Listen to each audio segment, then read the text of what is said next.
আসসালামু আলাইকুম সবাইকে। সবাই কেমন আছেন? কে কোথা থেকে দেখছেন? আমি সুমি আরেকটি নতুন ভিডিও নিয়ে চলে আসলাম। আমি আজকে রান্না করে দেখাবো আলু আর শিং মাছ, ট্যাংরা মাছ দিয়ে। প্রথমে মসলাটা ভালো করে কষিয়ে নিয়েছি। এখানে এখন আলু দিয়ে দিব। আলু দিয়ে ভালো করে কষিয়ে নেব। আপুরা ভাইরা যে যেখান থেকে দেখছেন সবাই একটু ধৈর্য সহকারে দেখবেন প্লিজ। কেউ স্কিপ করবেন না। অনেকদিন পর আসলে নতুন একটা ভিডিও নিয়ে চলে আসলাম, বড় ভিডিও।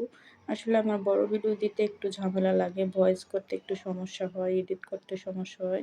এজন্য আমি আসলে বড় ভিডিও দেই না, মাঝে মধ্যে একটু দেই। তো এলোমেলো হয়ে গেলে সবাই একটু ধৈর্য সহকারে দেখবেন। সবাই একটু ধৈর্য সহকারে দেখবেন। প্রথমে আমি এই যে মশলাটা কষিয়ে ওইখানে আলু দিয়ে দিয়েছি, এখন ঝোল দিয়ে দিয়েছি। এই যে ঝোলটা দেওয়ার পরে একটু বলক এসেছে, এখন আমি মাছ দিয়ে দিব।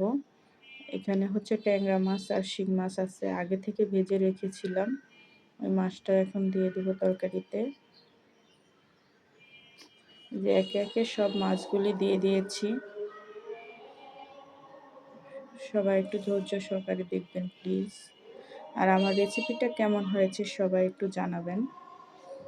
খেতে মাশাআল্লাহ ভালোই হয়েছিল। আসলে বাচ্চারা তো এরকম মাছ খায় না, এই জন্য অল্প করে রান্না করেছি। দেখতে থাকুন সবাই। আর লাইক দিবেন, শেয়ার দিবেন, কমেন্ট করবেন। আর যদি সবার তরকারি নেওয়ার ইচ্ছা হয় আমার এখান থেকে নিয়ে সবাই খাবেন প্লিজ।